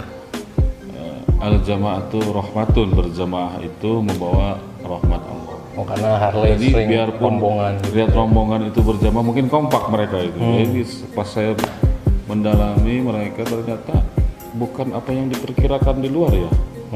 Ternyata urakan, brutal gitu. Arogan. Enggak ya? 90% sekarang sudah religi saya lihat. Religi. Termasuk yang punya pesantren Cilember. Saya bukan termasuk pesantren, bukan. Jadi apa dong? Saya sebagai apa ya? Pengen husnul khotimah saja nanti. Oh, iya. Jadi mengajak umat ya di komunitas Harley Davidson. Nah, selain itu kesukaan Ustadz apalagi tuh dari hobinya, misalnya dari Harley, tunggangannya, atau ada hobi lain selain itu? Hobi itu saya ada sahabat saya dan almarhum Pak Budiman. Hotel Supratman. Oh, Pak Budiman. Om juga tahu ya. Saya tahu. Sahabat saya banyak sekali, Om John Erwin di HDCI Bandung, Kang Prabudida dan banyak lagi. Kita sangat menyukai baju Ermi namanya. Oh, Ermi ya? Baju Ermi itu, baju tentara bekas perang Vietnam. Bekas perang. Bekas perang dunia kedua. Nah, itu karena legend bajunya ya, dan dicari orang saat ini. Dan karena dari dulu senang baju tentara, karena saya lihat tentara itu kan disiplin. Oh, disiplin. Sama kalau komandan ini nyuruh anak buahnya saja, saya lihat kalau harus bangun. Gosok gigi. Sama berarti kayak tidak ada si bawahan tentara itu bicara sebentar dulu dan nanti dulu dan tidak ada. Saya lihat mereka kencing dulu dan siap dan gitu kan. Kencing dulu. Nah, gitu. Saya diibaratkan saya disuruh Allah. Itu misalnya sholatu khairum minan naum. Bangun, siap. Jangan ya Allah bentar lagi dong. Itu kan lemah itu. Jadi saya bercita-cita ingin jadi tentara karena Allah. Jadi semua yang Ustadz suka kayak rombongan Harley karena dia berkelompok ya. Berombong berjamaah. Terus yang kedua Army karena disiplin sama seperti ibadah. Seolah-olah komandan kita Allah ibadah ya di agama Islam tuh. Jadi dari situ Ustadz sekarang sudah mewujudkan mimpinya ya. Jadi keinginannya. Amin biarpun masih motor belum yang baru lah. Mungkin Harley ada dulu lah. Nanti yang barunya nyusul ya. Berdoa terus berdoa. Minimal udah bisa ikut komunitasnya, terus motornya juga walaupun nggak baru tapi mahal. Dan dibilang-bilang. Nah, udah gitu Ustadz. Nah dari situ kan Ustadz dapat inspirasi. Nah untuk implementasi ke teman-teman tuh gimana Ustadz? Implementasi. Dari kan karena sering berjamaah. Rasulullah waktu zaman Nabi kan masih berkuda. Disiplin. Berkuda ya.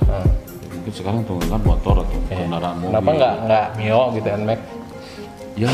Ya kita harus melihat langsung kondisi dan keadaan saat ini. Ya mungkin banyak cemoohan dari luar. Mungkin terlalu eksklusif lah kalau Harley Davidson atau mungkin hanya orang-orang kaya dan sebagainya. Ternyata pas saya gauli terus dengan natural saya bisa berdakwah satu persatu. Ternyata low profile semua yang pada baik ya. Man tawaddo'a rafa'ahullahu. Siapa yang rendah hati Allah angkat derajat. Masya Allah, ternyata mereka yang punya 1 Harley, yang punya 10 Harley juga rendah hati semua, nggak ada yang sombong. Sama ya. Insya Allah gitu, kita kan harus husnudon. Memang betul. Karena Nabi bilang begini, yang paling balik perangkai akhlak itu hati, masalah hati. Itu orang yang berbaik sangka. Yang selama ini yang saya kenal, alhamdulillah. Ya alhamdulillah. Semua di komunitas yang Ustadz Sultan ikuti itu orangnya baik semua ya. Alhamdulillah. Low profile, terus ini Tapi disiplinnya gimana tuh? Kalau misalnya itu kan masalah rombongan berjamaahnya itu ada di komunitas Harley. Nah kalau misalnya tentang disiplinnya ada di Army gitu. Kedisiplinan seorang tentara, coba ya kita lihat pejuang-pejuang kita masa lalu. Seperti contoh Bandung Lautan Api. Ternyata tentara pada waktu itu santri semua. Santri pun ikut, iya, memperjuangkan kemerdekaan. Dengan kedisiplinannya sampai kedisiplinannya mereka mengatakan berani mati untuk NKRI. Memperjuangkan nyawanya. Kedisiplinan itu tidak hanya menempatkan satu tempat, tapi mendisiplinkan hati, menempatkan si hati itu pada tempatnya, sehingga perjuangan para tentara Allah masa lalu ini bisa memerdekakan negara Indonesia. Dan disitulah inspirasi saya ketika melihat baju-baju tentara seperti di Amerika, di Eropa gitu. Sementara ya. Dan mereka memang sangat luar biasa lah perjuangannya lah. Darah sampai kecucuran itu, masya Allah, demi digaji juga sedikit. Nah untuk masalah yang rombongan nih, kalau dikaitkan dengan hadis atau Qurannya, ada nggak yang bisa Ustadz share ke teman-teman? Kenapa harus berombongan gitu ya? Kan karena Ustadz ikut komunitas Harley itu tujuannya kan pingin berjamaah ya. Nah itu hadis dan Qurannya ada nggak sih? Bisa saya makan level bawah Ustadz juga gitu. Ini saya dibilang Ustadz ini ya sama teman-teman saja. Saya tidak mengatakan saya Ustadz. Oh ya, pantesan nggak pakai peci. Mau pakai peci juga nanti aja pas nanti ke masjid aja deh sama mau sholat. Tapi nggak tadi ini serius ada nggak hadis-hadisnya untuk kita selalu berjamaah? Ya seperti contoh lah, Rasulullah SAW menganjurkan kita untuk sholat berjamaah. Satu sendiri sholat munfarid itu hanya satu rahmat dari Allah. Sedangkan Nabi mengatakan ketika berjamaah 27 derajat Allah berikan kepada orang itu. Nah implementasi berjamaah ini di berbagai bidang ternyata. Dipergaulah tidak hanya di rumah tangga, tidak hanya di masjid. Ternyata implementasi dari berjamaahnya di masjid kita bisa mengimplementasikan di luar. Dalam bergaul, coba akan sendiri kemana-mana, nyetir sendiri, naik motor sendiri kan kurang nikmat. Iya betul. Jadi kalau boncengan enak ya? Boncengan lah sama istri. Iya. Istri yang halal. Jadi berombongan ya itu karena jadi Ustadz Sultan ini dia ikut komunitas karena senang berjamaah ya. Insya Allah. Dengan kesenangannya. Dan banyak saudara ternyata. Iya. Silaturahmi. Silaturahmi jadi memperluas silaturahmi. Terus apa nih kira-kira menurut Ustadz petua-petua buat teman-teman kita di YouTube di channel gua apa buat mereka petuahnya nih? Ya selama hidup kita harus bisa bersyukur kepada Allah. Rasa syukur itu jangan diimplementasikan dalam kesenangan saja. Rasa syukur harus kita nikmati di dalam kesusahan juga. Seperti saat ini. Ya, seperti sekarang ya. Allah lagi menguji kita semua seluruh dunia. Kita syukuri dengan wabah ini. Dari rasa syukur kepada Allah ada doa di situ. Jadi kawan-kawan semua selalu berdoa setiap. Nah itu wabah ini sudah menghilang gitu. Karena berjamaahnya sekarang kita lagi diuji, jarang berjamaah. Nggak boleh malah. Tarawih sudah harus di rumah sendiri-sendiri. Mungkin ada positifnya dengan keluarga lebih dekat. Jadi sering berjamaah di rumah ya. Berjamaah di rumah. Berjamaah di rumah. Insya Allah mudah-mudahan wabah ini tidak akan lama lagi, segera sirna oleh Allah. Amin. Dan semoga kita bisa berjamaah kemana-mana, berjamaah di dalam sholat, berjamaah bekerja, berjamaah dalam kebaikan, berjamaah dalam kejujuran dan sebagainya. Nah itu kira-kira doa apa nih yang perlu dipanjatkan buat sekarang kan udah masuk ke 10 kedua Ramadan ya? Iya. Dan jadi bulan apa nih? Bulan di pengampunan ya? Ampunan ya. Nah di pengampunan ini di jeda Ramadan ini 10 kedua doa apa nih yang biasa mesti digaungkan, didawamkan ya? Rasul SAW bersabda, doa saiful mu'minin. Doa itu senjatanya orang yang beriman. Apapun yang kita doakan kepada Allah, itu pasti dikabul sama Allah. Apa yang kita inginkan dalam hati? Sebetulnya doa itu identik dengan keinginan. Kebanyakan manusia begitu, terkecuali para kekasih Allah ya. Mereka hanya menginginkan Allah saja, sudah tidak melihat surga dan neraka ibadah mereka. Tapi itu untuk saat sufi ini ya? seorang tasawuf, Tasawuf. para sufi juga gitu. Mereka hanya menginginkan Allah sebetulnya, tapi hanya dengan menginginkan Allah pun dunianya pun menghampirinya. Semua bisa berjamaah di mana. Ada kalau misalnya ada seorang orang alim terus dia PNRG 2014 itu gimana? Kata siapa orang soleh tidak boleh banyak harta? Boleh. Orang zuhud itu tidak menempatkan dunia dalam hati, menempatkan hartanya di tangannya saja. Di sini. Kalaupun saya takdir, Om Kunto takdirnya harus kaya raya dan saya, amin. Ya, janganlah menjadi orang pelit. Justru bukan lebih besar sedekah kita. Amplop lebih gede. Nggak mungkin Anda kasih saya 1 juta kan? Nanti kalau udah kaya betul. Ya itu. Aduh. Setiap wawancara nanti, waduh berapa puluh juta. Jadi ya kalau harta itu di tangan aja ya. Di tangan saja. Ya di hati. Karena satu titik kesombongan saja yang dimiliki manusia. Ini menghalangi ke pintu surga. Iya betul. Jadi doanya apa tuh tadi? Apa saja yang diinginkan? Apa aja yang diinginkan? Pertama, ampunan. Kalau mau berdoa kepada Allah, pertama puji Allahnya. Kedua, itu tuh step-stepnya lanjutan. Puji Allah. Puji Allah dulu. Puji Allah. Yang kedua, bersalawat kepada Rasulullah. Bersalawat. Yang ketiga, minta ampunan kepada Allah. Dan yang ketiga, silakan apa yang kita minta saat ini, apa yang kita butuhkan saat ini. Tuh beras gitu misalnya. Saya ya Allah, saya ingin minta apa tadi? Beras gitu, berapa ton? Buat bagiin ke RW saya, itu ada berapa kakak kan itu. Amin ya Allah. Oh itu, jadi step-stepnya harus kita puji dulu Allah. Puji Allah. Salawat dulu. Bersalawat kepada Rasulullah SAW dan beristighfar. Baru kita minta apa sama Allah? Minta apa aja ya? Apa saja? Nggak ada yang spesifik. Sehat. Ya Allah, wabah ini segera Kau ambil. Ya Allah, janganlah berlama-lama. Kami udah rindu yang jauh. Nanti biasa kami mudik pulang menemui orang tua kami bersujud simpu di Idul Fitri. Sekarang sudah ditunda sebenarnya. Jadi kemungkinan di Idul Fitri juga nggak akan ada ya tadi. Sebagian fatwa MUI itu sudah. Ya insya Allah sementara kita ikuti. Nah kalau kondisi kayak gini menurut Ustadz gimana nih? Apa dunia lagi kurang seimbang atau gimana? Ini ujian dari Allah kepada seluruh dunia. Iya maksudnya. Jadi Allah lagi memperlihatkan keadilannya. Tidak melihat diuji itu hanya sekedar kaum A, kaum B, kaum B, seluruh. Semua. Jadi seluruh wabah ini tentara Allah nggak tepat juga ya, karena orang Muslim juga. Ketika Allah sudah mencintai hambanya, Allah akan uji dulu itu.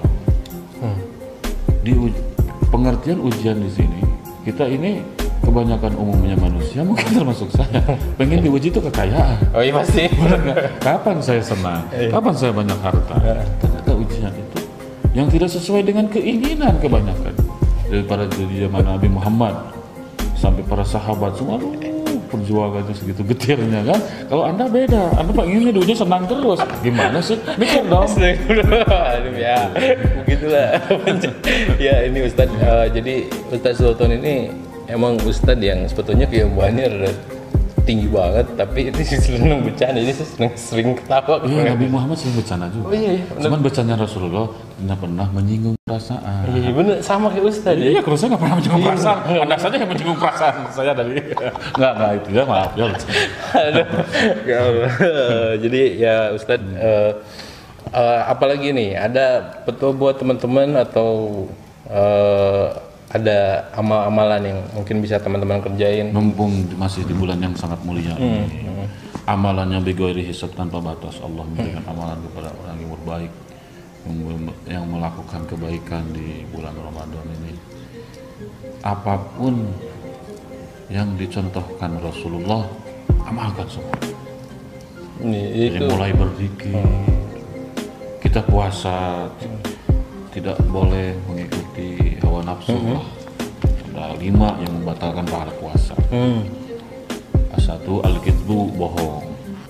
Awas di puasa suka bohong ya. Tapi tadi Ustaz nggak bohong kan ya? Tapi bohong ke istri ya.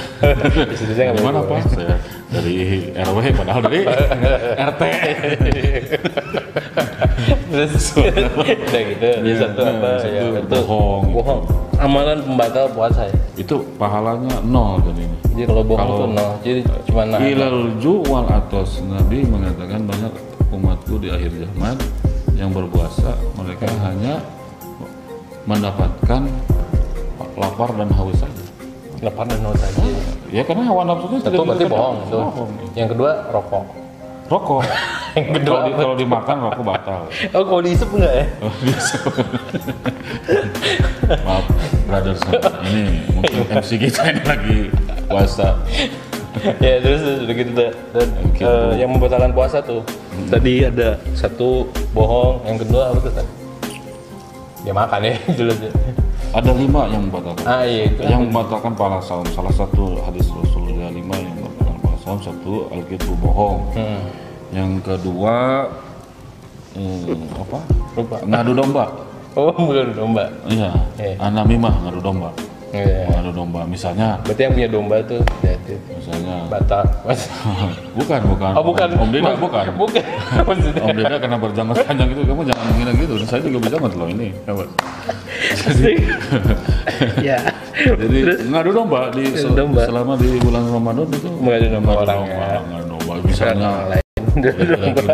Orangnya ngejelek-jelekin, akan datang ke saya, jelekin saya. Akan datang ke orang yang ngejelekin saya, ngejelekin juga. Oh parah. Itu pahala akan puasanya 0. Bukan pahala puasa kali ya? Itu udah. Memang puasanya masih sah, cuman nilainya tidak ada dong. Kalau itu termasuk kalau gibah sama nggak sama adu domba? Yang itu termasuk yang nomor 3 juga gibah ada masuk membicarakan aib orang lain. Berarti adu domba sama. Kalau ngadu domba mah supaya orang ini saling bermusuhan, saling berselisih. Saling berselisih. Dan yang ketiga gibah itu membicarakan aib orang lain. Aib orang lain. Ya. Yang keempat? Yang keempat itu an-nadhara bis-syahawat. Melihat pandangan dengan syahwat. Melihat pandangan dengan syahwat. Jadi syahwat itu tidak identik hanya dengan biologis saja. Kita melihat makanan. Oh, itu syahwat juga. Sampai makan gitu ya. Iya. Baru juga jam 2 gitu ya, yang dipikirin di otak hati dia itu makan. Kalau lihat kaki di bawah, ya. Lihat kaki tiba-tiba pusing ya di warteg. Di warteg itu, nah itu jadi pandangan syahwat itu berlebihan melihat dunia jadinya. Oh syahwat ya? Iya, kalau dulu kita lihat orang berbelanja di bulan Ramadan itu sangat membludak ya. Di setiap pasar, di setiap mall. Bukan tidak boleh, boleh saja. Akan tetapi tidak boleh meninggalkan yang disunahkan oleh Rasulullah. Jadi innal mubadzirina kana sayatin, sesungguhnya orang yang berlebihan itu temannya setan. Jadi segala sesuatu tidak boleh berlebihan. Jangan berlebihan. Melihat pandangan dunia ini tidak boleh berlebihan. Kata Nabi, secukupnya saja, ala kadarnya saja. Jadi apa? Tadi kok dari semua masuk ke syahwat ya? Emang syahwat ya? Yang kelima syahwat tadi ya? Yang keempat, yang kelima al-yaminul kidbu, sumpah palsu. Yang keempat pandangan syahwat. Oh ya. Jadi kita dibalik kita balik ya. Ya maaf hadirin, saya juga masih belajar ini, masih belajar. Mungkin yang pertama kan bohong gitu ya. Iya. Yang kedua ngadu domba, yang ketiga gibah, yang keempat pandangan syahwat, yang kelima al-yaminul kidbu, sumpah palsu. Sumpah palsu. Sumpah palsu kayak tidak sedikit orang disumpah, misalnya sebagai pejabat negara. Di bulan Ramadan misalnya disumpah akan sebagai apa? Pengen jadi apa? Lurah. Ternyata di dalam pekerjaan lurahnya itu tidak sesuai dengan yang disumpahkan. Oh, jadi berarti pejabat-pejabat yang ya di bulan Ramadan saya akan saya akan memberikan sembako, ternyata tidak. Itu Masya Allah. Itu luar biasa ya. Nilai puasanya 0, bro. Di hadapan Allah. Mungkin di hadapan manusia. Oke, dia mungkin dia sebagai tokoh lah tuh. Pemimpin negara misalnya. Tokoh lotek. Maaf hadirin, ini agak mungkin ya. Tapi insya Allah kita doakan semua. Karena kesembuhan kata Nabi. Kesembuhan hati, Pak. Bukan masalah kesembuhan penyakit sebetulnya. Orang sebentar lagi COVID ini kan ditemukan virus. Ya. Oh ya. Semoga ya, dan hakikatnya Allah lah yang Iya pasti sembuh. itu ya. Tapi tetap nanti ketika sembuh, janganlah kita terlena dengan kesembuhan itu. Apakah kesembuhan itu mau dipakai apa? Apakah mau dipakai di jalan Allah atau mau dipakai di senang-senangnya di jalan di luar Allah? Nah, apa maksiat lagi? Inna azabi la sadid, sesungguhnya azab Allah itu keras. Sangat pedih. Sangat pedih sekali. Anda sama korek aja sama saya udah dijeritan. Apalagi sama api neraka, bro. Disundut itu. Iya, yang cerita. Oke.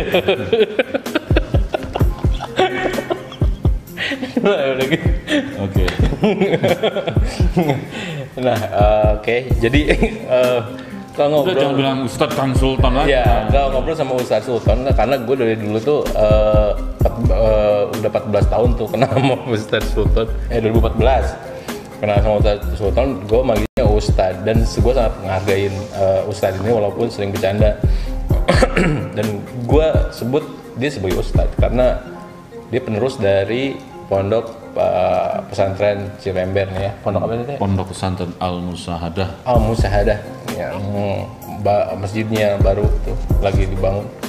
Nah, kan setelah tadi ada 5 yang membatalkan puasa, terus mungkin amalan apa yang mungkin paling hebat nih di pertengahan Ramadan nih? Selain doa tadi ya, tadi kan doa. Apa nih amalan? Apa tahajud diperbanyak? Apa duhanya di Ustadz tadi nyuruh saya 12 rakaat duha dulu, bro. Jadi agak bingung. Masa hari pengen relate 2020. Sholat duhanya 2 rakaat malu sama Allah. Iya betul. Itu Nabi Sulaiman dalam kekayaannya itu tidak pernah meninggalkan ibadah. Nah, jadi apa untuk amalan di pertengahan nih, pertengahan Ramadan? Banyak zikir sama Allah, jangan lepas Zikir aja apa ada amalan lainnya? Semua amalan itu bagus di bulan Ramadan. Apa saja Allah jadikan amalan itu menjadi beberapa puluh pahala yang Allah kasihkan kepada. Apa yang kita mampu saat ini. Kalaupun ada tadarus Quran yang belum pernah tamat, segera tamatkan. Baca Quran. Kita yang harus merasakan apa yang belum kita lakukan. Tanyalah kepada guru kita yang mengajarkan. Sejauh mana atau apa kurang saya yang belum saya lakukan. Tanyakanlah pada guru-guru. Kalaupun kurang bacaan Qurannya, gas terus. Gas itu jangan hanya ngegas. Gas motor doang ya. Gas baca Qurannya sampai kita cita-cita pengen tamat hari ini. Karena Quran ini menjadi obat. Syifa. Wa nunazzilu minal Qur'an ma huwa syifaa'u wa rahmatul lil mu'minin. Dan itu baru keluar tuh, baru tadi udah. Quran itu diturunkan menjadi obat bagi orang yang beriman. Iya. Jadi itu baru keluar tuh. Tidak menjadi obat bagi orang yang nggak beriman. Yang beriman, yang misalnya mungkin kedurhakaan saja yang dia lakukan. Apa yang dia baca tidak masuk ke dalam hati. Jadi cuma baca buat riak. Bacanya cuma lisannya doang, tetap ada yang ngeliat hantu lari. Oh iya. Orang banyak orang baca Quran misalnya lihat hantu lari karena tidak masuk ke dalam hatinya. Tapi kita harus belajar sedikit-sedikit. Minimal tahsin Qurannya, tajwidnya, hurufnya kita harus belajar. Ya, minimal di bulan Ramadan ini banyak betul belajar. Nah, terus udah gitu ya ada tambahan lain buat teman-teman yang di pertengahan Ramadan ini mau memperbanyak amal ibadah, apa ada Ustadz nih? Ya, brothersku semua dimanapun berada, wabah COVID ini yang kita jalani saat ini semoga menjadi ujian buat kita. Saya pun mengiringi saudara yang sangat kesedihan dan kesusahan.